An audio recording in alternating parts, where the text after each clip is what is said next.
Welcome to Byrna's Hot Take, where we discuss self-defense topics, tactics, tips, and training so that if the time comes, you are prepared to defend. Today's show is part 2 of 2 with Ryan Levinson, the professional sailor, professional captain, who's really in the last Hot Take episode, gave us a really concise strategy and self-defense plan for our cruisers and boater crew out there about really how to make sure that you're taking a very proactive stance on your safety and personal defense. In this episode, we're really going to get into how you can implement that and train for that, and not only train on the boat, but on land as well, and how you can implement Byrna into that safety plan. So stay tuned for part 2 of Ryan on Byrna's Hot Take.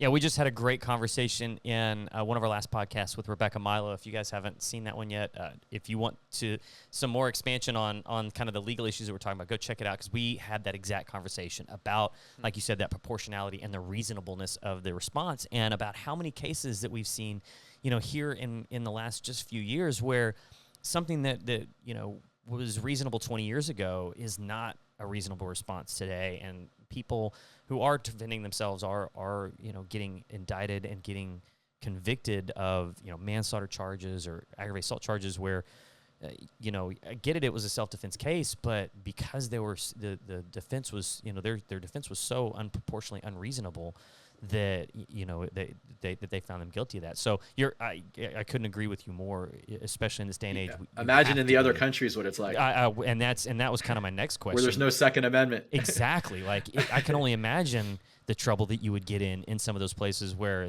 they wouldn't even dream of you letting you have a gun, and now you do. So just the presence of that, not even using it, but just the presence of having it, greatly increases your risk of legal issues. Yeah, 100%. There's, it's no secret that guns are illegal, or at minimum unwelcome in a lot of the most popular cruising destinations. There are ways to legally bring them into some areas. Sometimes you have to actually check them into the country and sort of leave them with law enforcement till you leave.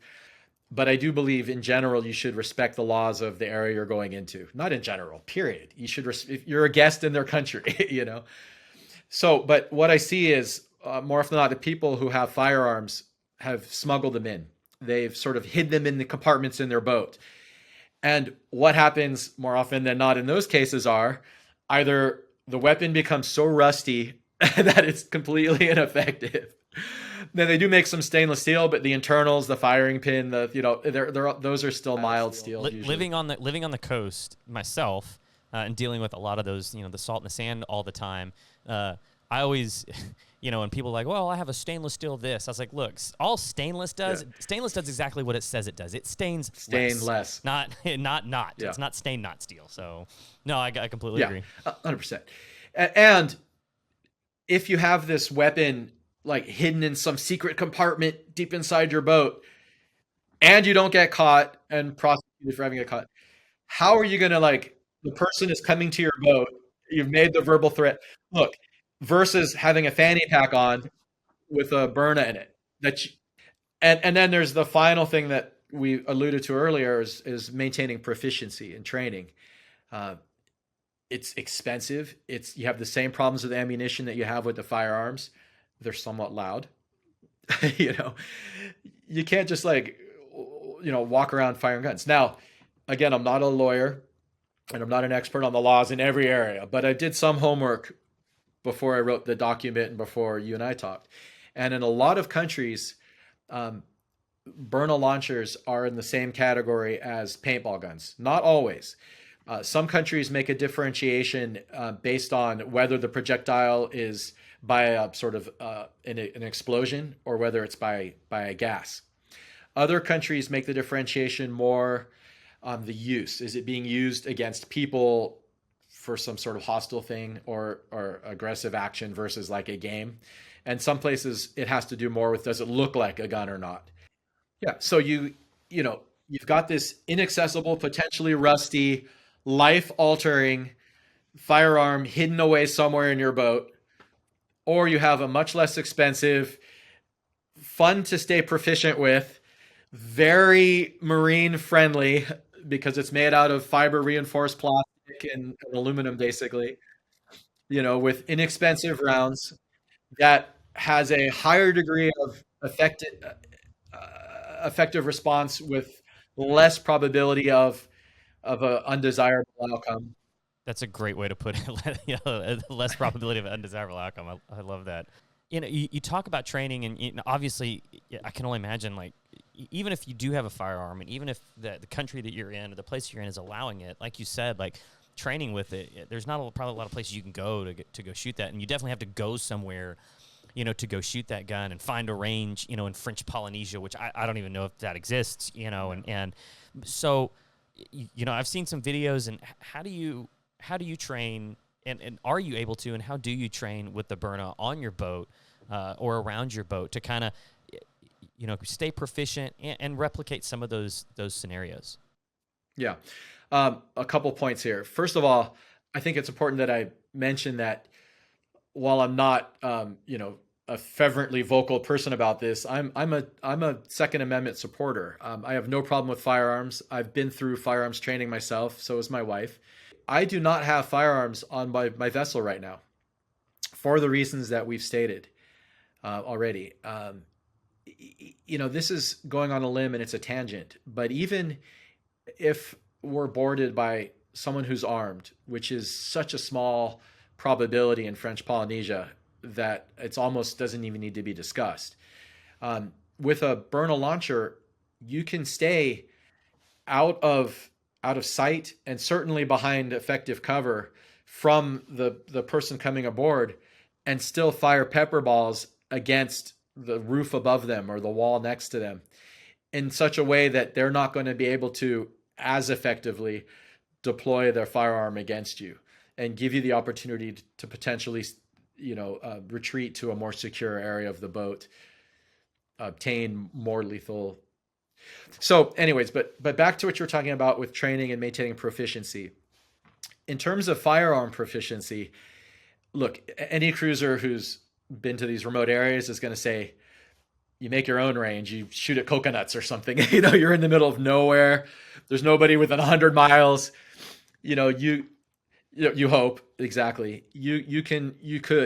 But you could fire your super expensive ammunition and expose your boat to the salt and the sand and the rest occasionally, and maybe maintain some small level of proficiency before you tear it all down, oil it, and hide it in some dark crack in your boat. Or you can have a Byrna launcher, which has the same form factor as a pistol, or a Byrna rifle launcher, which has almost the exact same form factor as, like, for example, an AR for the Mission 4. And now you can drill most of the weapon manipulation techniques, I guess, skills that you would use with a firearm. You can practice getting a good sight picture. You can practice even reloading and things like this without needing an actual firearm. So it's, you're not managing recoil. You're not obviously doing anything at any kind of long distance. There are significant differences, but you can build and maintain a lot of that muscle memory proficiency. Now, having said that, I am training with launchers specifically to be effective with a launcher. I'm not training with launchers to try to be a better operator of a firearm. So in terms of that, the launchers are quiet. They make sort of this like poof sound. They certainly don't echo reverberating over all the hills, they're out. They do look like a weapon. So you want to be cognizant of not training in an area where you're going to alarm people or bring sort of undue attention to yourself. If I have other sailboats in the area, I'll say, hey, listen, I'm using this Byrna launcher, which, by the way, is something that could be very helpful for you too. And here's why. Let's have a big talk about it. But after that, I'm going to go back to my boat and I'm going to train with this. Why don't you come? You can even watch and be a part of it. You don't have as much sort of, let's say, range risk of having novices in the area as you would with a firearm as well. But we've done a lot of training. I've fired easily a few thousand rounds already. That's a lot. That's a lot of training. In the time that we've had it. Even last night, we were out training last night. You have to train day, you have to train night, you have to train multiple scenarios. So I'll give you some examples of how we train. On a boat, when we do train, oftentimes we use the target tent, which is a Byrna product. It's affordable. It compacts into a really small area, which is really important on sailboats where you don't have much storage. It doesn't have any metal components or if they are, they're very well protected. It's basically a pop-up tent with a torso on it. And allows you to fire the projectiles at this sort of torso figure in a way that doesn't cause them to ricochet off into the water, and you can reuse them and you're not polluting. And it also, has a torso shape, and you can place it into different areas on your boat and practice getting a sight picture. Where would you want to be to take the shot? What areas on your boat are in the way for if you have to move around? What area can you retreat to if it for some reason proves to not be effective, or if there's more threats than you can manage? What are other areas where threats might potentially be coming towards you? How do the environmental conditions impact your ability to effectively deploy the launcher? Rain, wind, the boat is moving, bouncing around. It's way different than on land. So examples that a sailor could relate to would be firing from the cockpit to the swim step in the transom, firing from the cockpit to the gunnel, to the side of the boat where people might come over the boat, firing from the cockpit to the bow to the cockpit. That gives you a great opportunity too to think about, like you said, like from the cockpit to the swim step is usually, from my experience, there's a big level difference there. That transom is way lower than the cockpit. So when you're training that, now you're also getting to see, the difference in, how you can use cover and concealment from that angle and play that angle to give you such a more advantaged position. Or like you said, like from the cockpit to the gunnel, where like you, at that point, you're kind of exposed, and well, maybe I need to kind of move down into the cabin of the boat rather to try to give me that, that angle advantage. Or if you have crew and you've trained and you've practiced scenarios together, while you're making your verbal challenge and assessing the threat, and once it determines that it is a threat and you're not in a position to engage, like they might have some sort of projectile weapon and you want to get out of the way, well, in the meantime, your crew can be covering you with like a mission 4 through a hatch. So they're protected from, example, spear guns, knives being thrown, whatever it is, and can still very effectively fire deterrents, which will then draw the attention. And now you are in a position where you can, it doesn't take much practice for this to happen, but it does take practice. So in terms of maintaining proficiency and actually using the launcher, you can go out and just have fun shooting the target tent, put it in different places in the boat and fire.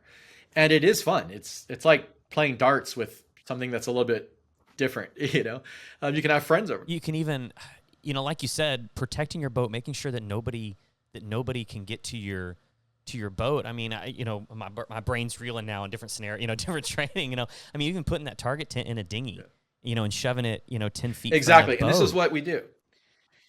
What you do is you strap it on a stand-up paddleboard, or you don't even strap it. You put weights in it, like dive weights. It stays on the big inflatable stand-up paddleboard, a long line or rope leading from the stand-up paddleboard to the dinghy. Crew drives the dinghy towing the stand-up paddleboard. Person training can fire from there. And fortunately, you're going to miss sometimes, especially at longer range. But Byrna makes the eco rounds, which what are they made out of? Like sugar or something? Powder. They're just like this powder that it's just a completely it's a safe powder, not like a toxic powder. Yep. Eco-friendly powder. So it just dissolves in water. Yeah. So it doesn't do great in the tropics because of the humidity. Sure. But that's one way that you can train against a moving target. Trying to recreate that with firearms is almost that would be incredibly hard to do safely and to do effectively. But that is a legitimate, like you said, a very legitimate scenario. I got to keep them from getting on this boat. If I know that they're a threat, I'm going to be engaging as soon as I can, and that means not letting them get to the boat. That means while they're on their boat, and being able to recreate that in a very easily trainable scenario is massive. And safe. Yeah, and very safe is such a massive advantage. I think people underestimate how useful it is to practice. Like, for example, on our Mission 4, the Mission 4 has, has M-lock rails and it has the ability to attach lots of things to it.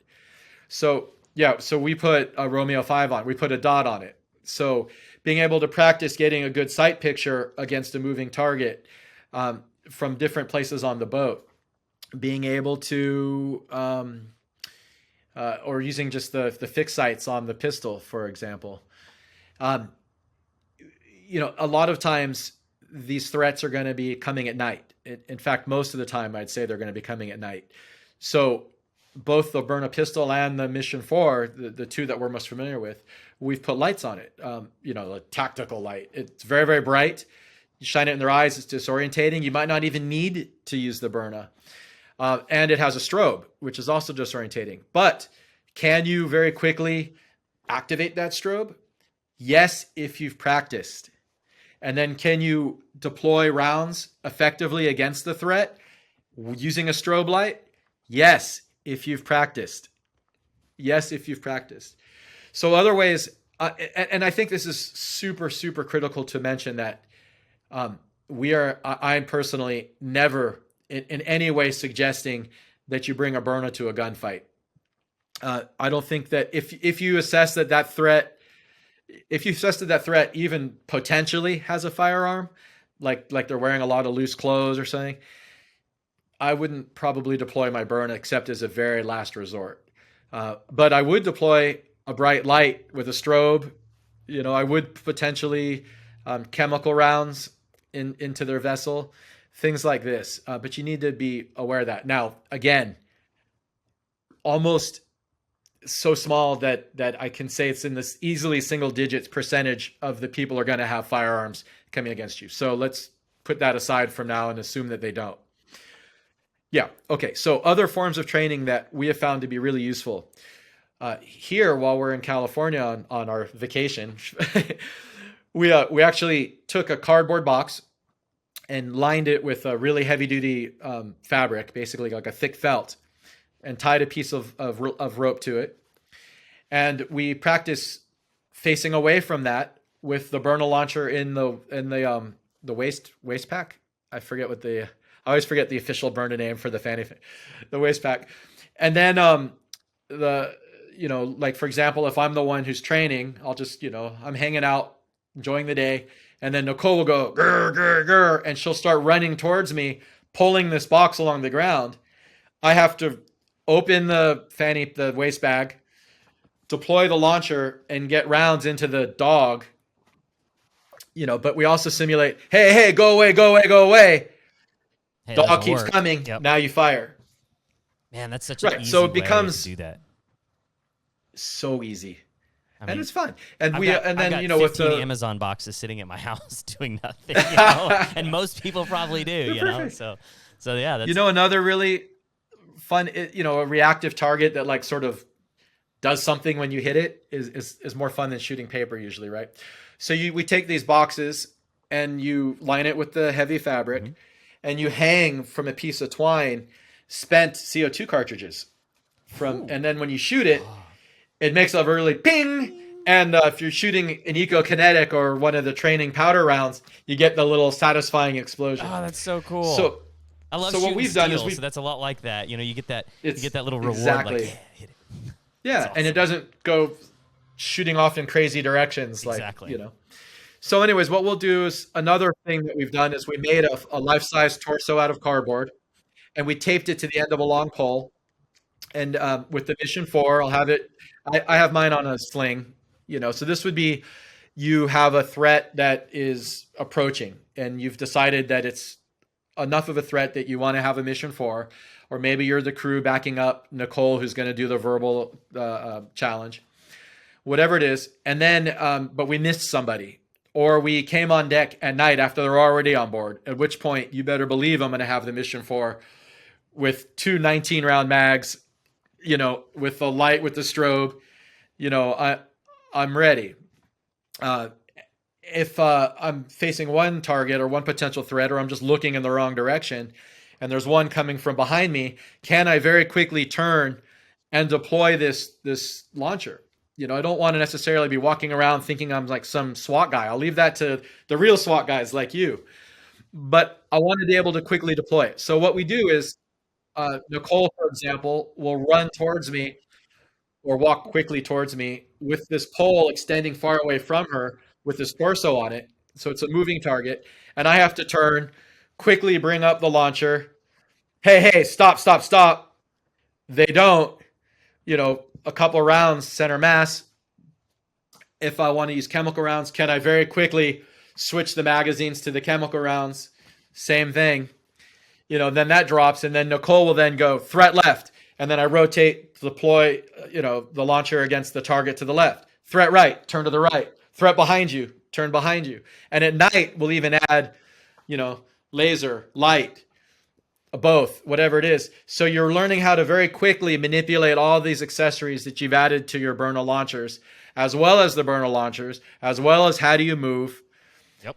And it's fun. And you've incorporated shooting a moving target. You've incorporated, the escalation. So, verbal into, engage, assess, re-engage, and then engaging multiple targets into a drill that costs you about 80 cents of cardboard and a broomstick, to recreate. And that's that's the part that I love about, Byrna's ability to manipulate itself into those training scenarios, is that there's so many things that we can do to advance our skill set and to prepare us better that are so easy and cheap with stuff that you probably already have at the house that you can do at the house or on the boat or in the backyard. You don't have to go to a range to do that. And coming just because we've done those drills with live fire, to do what you just said with live fire takes mechanisms. It takes very elaborate targeting systems. It takes a range that allows you to shoot in at least 2 directions, if not 3 directions. That it is a very intensive drill to set up and execute. Safety is got to be of utmost importance, and that would be something that you would only do very, very rarely, just because of the work it takes to put in to make it happen. But you'd really literally did it, probably in an hour, in an afternoon, in your own last night. Yeah, exactly, in the backyard. So in the backyard. So that's incredible. While my mother-in-law, sat by the pool watching. Exactly. Yeah, exactly. And you don't have with firearms, you have to be aware of what's behind the targets if you miss. So we're careful. We wear eye protection.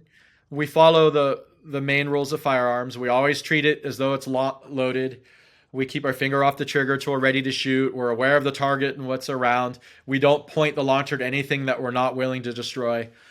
And, and all the other stuff. We talk about, okay, we probably sound dorky, but, we're like weapon hot, when we're ready to actually train. Weapon safe when we're done. We show and verify that there's no more balls in the launchers and that the CO2 cartridge is removed, whatever it is. Good habits and I think that are never wasted. That kind of, because that transitions into everything, and especially in the boating environment. From my time in sailing and whatnot, there's a lot of that as well. There's a lot of that confirmation and making sure that there's that. What almost seems like too much communication, but it is really necessary, and all that transitions over into every other part of life. And I think that's you're speaking my language. Nicole and I, this isn't about being Rambo. Every day we have a habit. After lunch every day, we spend 15 minutes reviewing something related to safety or sailing skills or something, just briefly, daily. It's a discipline, and it doesn't. Otherwise you lose the skill, or you have to spend a massive amount of time trying to regain it. So, it's all perishable. And like you said, a lot of sailing and cruising and just getting through life, frankly, with your mate involves communication and teamwork and knowing each other, and it builds all of that. You feel closer. You feel like you're part of a team. One of the things I miss the most about working in EMS for so long was working with a team of people who were so dialed with a common purpose in an environment that not anybody can operate in. Not to toot our own horn, but that's a good feeling, and you can get that feeling even with this thing that some people mistakenly think is just like a toy. It's not. It's a Byrna launcher. It's, it's your life raft for self-defense. It's your tool to protect yourself. It's something that you can have not just on your boat at anchor, but when you're walking around town, and not be at a high, legal risk or high risk of life-changing mistake. You're not likely to hesitate if when you're going to deploy it like you might with something like a firearm. So what I'd like to, we're talking about training a lot. You've prepared this amazing plan that we're going to talk about. We're going to kind of link back to here in a minute. But you've also mentioned, providing this training and actually like pushing this training out, to those that are in scenarios that are like you, where they're on a liveaboard, or they're doing a lot of cruising, or even if they're just taking a longer trip. What are some of the plans in the future to really try to push this training to those individuals? Yeah, helping share information on safety and sailing and just in general is a passion of mine. It's something that I find really rewarding. When I used to teach CPR, I always felt like if somebody else had a save, it was my save also. And that's, we're talking about deterring activity, but most of what I'm all about is empowering activity, and ability to protect and ability to enjoy and grow and so forth. So my personal plans in the future, I rolled out that document. It's 14 pages. It's pretty intense. It is. I love it. It is very, very, you elaborate so well on things, but it gives you such a good, primer to how you can apply that into your daily life. So I think it's great. Well, thank you. I'm hoping it helps other people as well. I'm putting it up on cruisersafety.info, and a lot of popular cruiser sites have already decided to link to it. I don't get paid for this. This isn't like some kind of commercial venture. This is giving back to the community as much as I can. I might be coming back to the States later this year, and I'm actually hoping to present some seminars on this at marine stores in San Diego, which will be getting closer to the time of year when a lot of the boats start heading south. And my intentions are to share this information as much as possible. I think not only does it benefit the person who's learning the skills for themselves, hopefully, it keeps my proficiency up, and I learn more, and I meet some great people and get to network with the community. They're going to be in French Polynesia soon, so I'll know them. But dibs, I got them. I get my what's that drink that you mentioned the at the beginning? Yeah, let's all have some. Some I get my Bellini first, whatever they do. But also, I believe strongly, just like you were talking about with fires, there's been an increased emphasis on fire prevention and training, and maybe that has led to the fact that now there's so far fewer incidences involving fire. Well, if people have a self-defense mindset, just like they have a safety mindset for other aspects of their boat, hopefully there will be either less incidences where self-defense is a more aggressive response is needed, or at a minimum, if that response is needed, it's more effective. And all of that benefits all cruisers. Absolutely. No, that's so awesome, and I can't wait until you get to do some of those seminars. Where can people go? So when you set those up, where can people go to find kind of that information? If you're going to schedule that, or where you're going to be, or anything like that. Is that something you'd put on Instagram, on To Afloat Sailing? I mean, where is the best place to kind of find that information? Yeah, well, certainly by far the most important thing above all else that we talk about today is that people go to Afloat on YouTube and subscribe. and mark the notifications. Yes. Yeah. To Afloat Sailing. Is that what it is? If you search To Afloat on YouTube, you'll find it. There you go. So definitely find the information. A lot of the videos are not safe for work. Fair warning. All the more reason to go. All the more reason to go. Yeah, and any scrap of professionalism or articulateness, is that a word? Will be out the window. I'm glad, hopefully, that this is the first impression. But hopefully you have fun and you enjoy some of the episodes. Dig around a little bit. We have playlists dedicated to safety. If that's what you're looking for and you don't want to see any of the other stuff, The shenanigans, yeah. just go there. Leave comments. There's an active discussion in a lot of these videos about the safety things. When the self-defense videos go up, there's going to for sure be a very strong, engaged, somewhat antagonistic at times, but I welcome that. It brings Let's have the conversation. it brings Let's it get further. out there. Let's have the conversation. Yeah, absolutely. Exactly. That's great. If you go to cruisersafety.info, that has the self-defense document that we're talking about a lot.